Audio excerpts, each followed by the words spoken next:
नमस्कार दोस्तों, आप सभी का हमारे YouTube चैनल में स्वागत है। आज हम कक्षा 12वीं की पॉलिटिकल साइंस पढ़ेंगे। इसकी इकाई पहले के न्याय। इसका हमने पहला पार्ट कंप्लीट कर लिया था। अब इसका न्याय का दूसरा पार्ट हम पढ़ने जा रहे हैं। अगर आप इसके PDF नोट्स प्राप्त करना चाहते हैं तो नीचे डिस्क्रिप्शन में इसकी लिंक दे रखी है, वहाँ जाकर इसे प्राप्त कर सकते हैं। अगर आपने इस अध्याय का पहला पार्ट नहीं पढ़ा है या वीडियो नहीं देखा है तो आप प्लेलिस्ट में जाके देख सकते हैं और इसके PDF नोट्स भी आप टेलीग्राम से प्राप्त कर सकते हैं।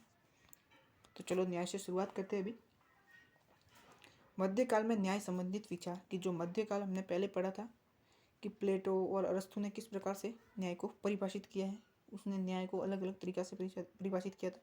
प्लेटो ने बताया था कि आत्मा में 3 गुण होते हैं, उनके आधार पर 3 वर्ग बढ़ जाते हैं। उस प्रकार से अरस्तु ने कहा था कि वितरणात्मक न्याय और सुधारात्मक न्याय 2 प्रकार से उसमें बांटा था। अभी हम मध्यकाल में जो न्याय संबंधित विचार जिन विद्वानों ने दिए हैं उनके बारे में आज पढ़ते हैं।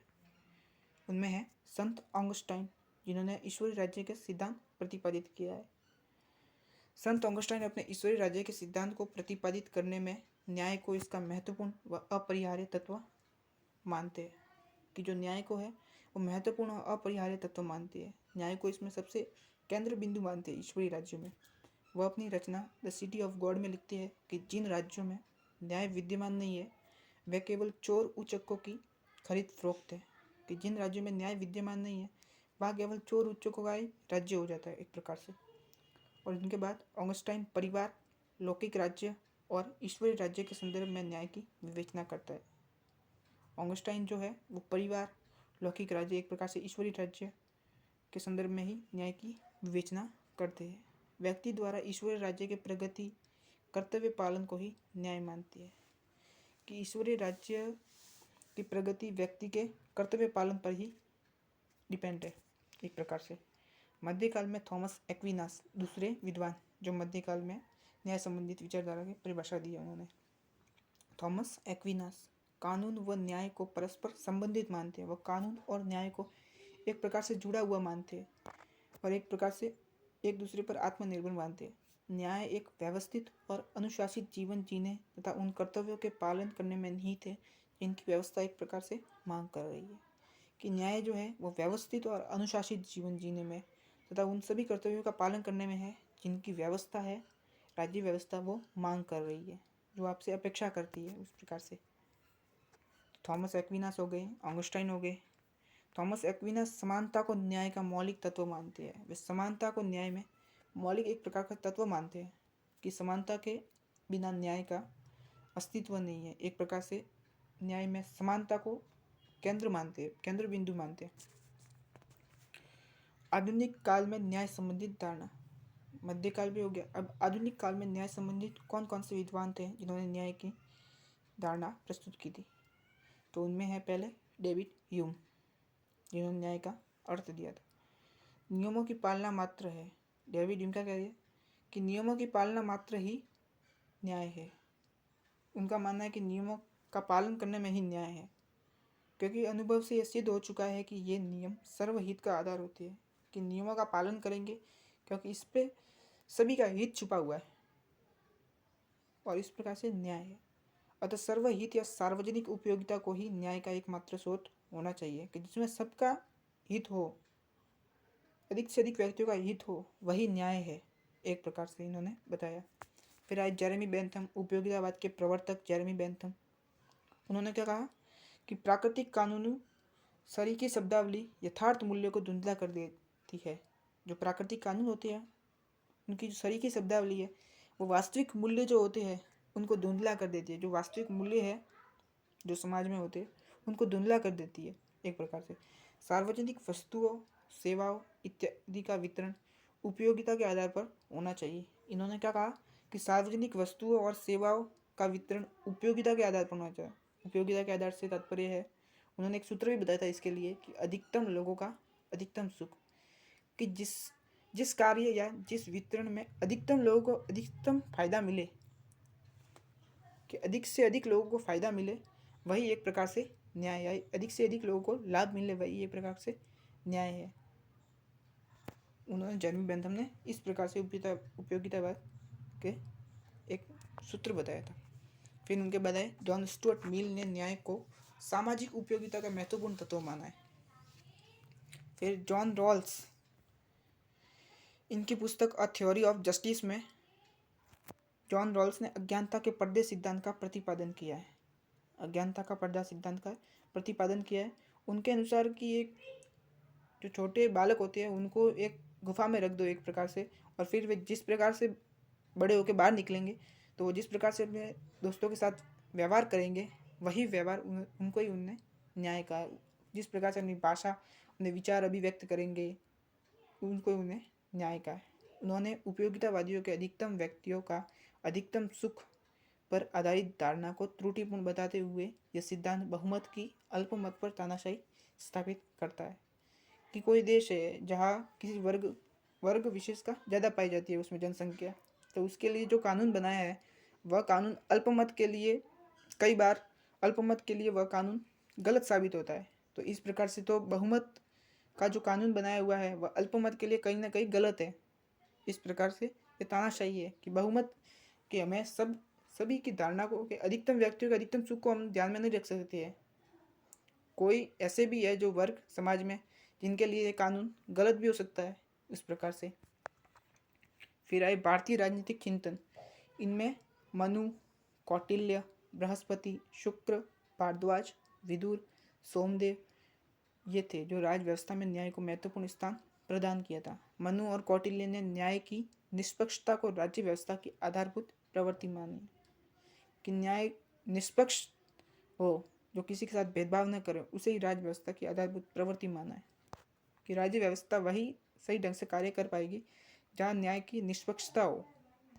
उसके बाद न्याय के विविध रूप, कि न्याय के कितने रूप है। पहला, नैतिक न्याय। जब व्यक्ति का आचरण सदाचारी होता है तो उसे नैतिक न्याय की व्यवस्था कहते हैं। नैतिक न्याय से तात्पर्य, सदाचारी से तात्पर्य सभी गुणों का भंडार एक प्रकार से। लेकिन जब व्यक्ति का आचरण नैतिक नियमों से परे होता है तो उसे नैतिक न्याय के विरुद्ध माना जाता है। भूतकाल से लेकर वर्तमान तक सभी चिंतक सत्य, अहिंसा, करुणा, वचनबद्धता, उदारता आदि गुणों को नैतिक सिद्धांत मानते हैं। तो भूतकाल से लेकर वर्तमान तक सभी चिंतक सत्य, अहिंसा, करुणा, वचनबद्धता, उदारता आदि गुणों को ही नैतिक सिद्धांत मानते, एक प्रकार से नैतिक न्याय। फिर दूसरा है कानूनी न्याय।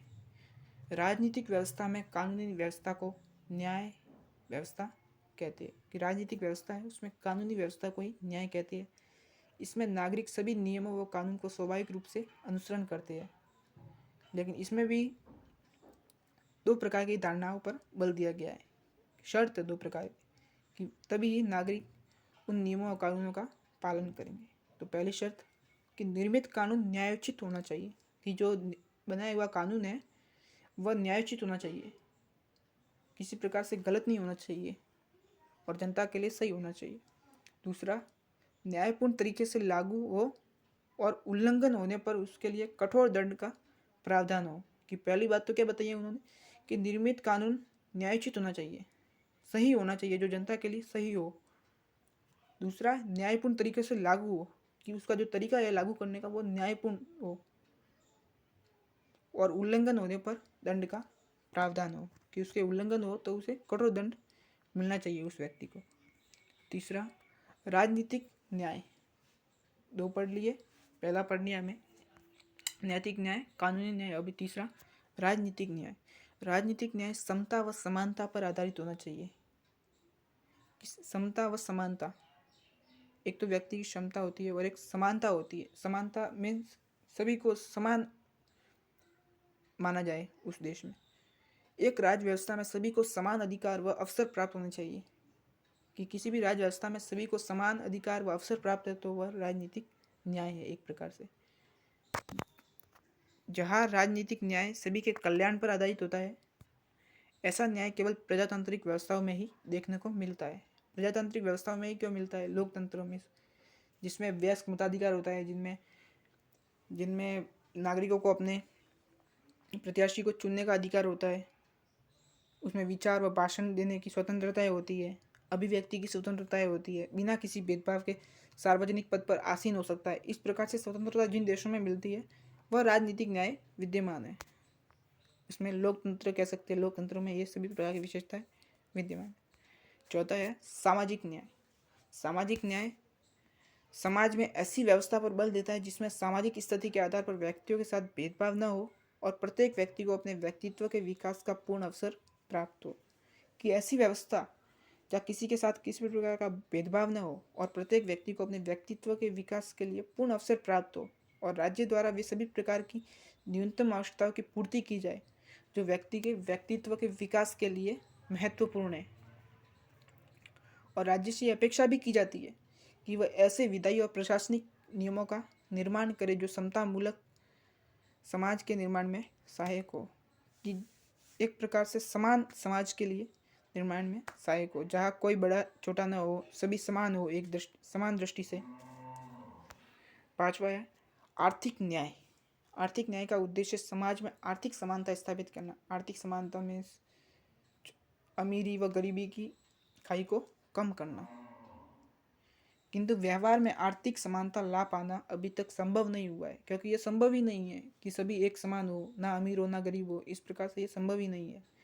इस सिद्धांत के अनुसार आर्थिक संसाधनों का वितरण करते समय राज्य व्यवस्था को व्यक्ति की आर्थिक स्थिति को ध्यान में रखकर ही इसका वितरण करना चाहिए। आर्थिक विषमता को दूर करने के लिए और आर्थिक न्याय की लक्ष्य की प्राप्ति के लिए व्यक्तिगत संपत्ति के अधिकार को सीमित करने की आवश्यकता है। कि व्यक्तिगत संपत्ति है कि कोई भी मन चाहे जितनी संपत्ति रख सकता है, उस अधिकार को सीमित रखने की आवश्यकता है। अब हम पढ़ते हैं निष्कर्ष। यद्यपि न्याय के मौलिक स्वरूप में काफ़ी परिवर्तन हो चुका है, लेकिन न्याय का लक्ष्य आज भी वही है जो सदियों पहले था। न्याय का सिद्धांत का मुख्य सरोकार सामाजिक जीवन में लाभों और दायित्वों के तर्कसंगत वितरण से है। कि जो लाभ है और जो दायित्व है उनके तर्कसंगत वितरण पर आधारित है। कि जिनमें अरस्तु ने क्या बताया था कि जिस व्यक्ति की जितनी क्षमता होती है उसकी योग्यता के अनुसार ही उसे उसका वितरण करना चाहिए, उसके पद और शक्ति का वितरण करना चाहिए। उसी प्रकार प्लेटो ने क्या कहा था कि व्यक्ति की आत्मा में जो 3 गुण होते हैं उसी के आधार पर उसे कार्य करना चाहिए। अपने गुणों को पहचान कर उसी प्रकार अपने वर्ग को चुनना चाहिए। उस प्रकार से thank you for watching video. आप अंत तक हमारी इस वीडियो में बने रहे इसलिए धन्यवाद। अगर आपको ये वीडियो अच्छा लगा है तो लाइक कीजिए, शेयर कीजिए और सब्सक्राइब कीजिए। और अगर आपकी कोई इस अध्याय से लेकर समस्या है तो उस कमेंट बॉक्स में ज़रूर लिख के भेजें और क्लिक अ बेल आइकन। धन्यवाद।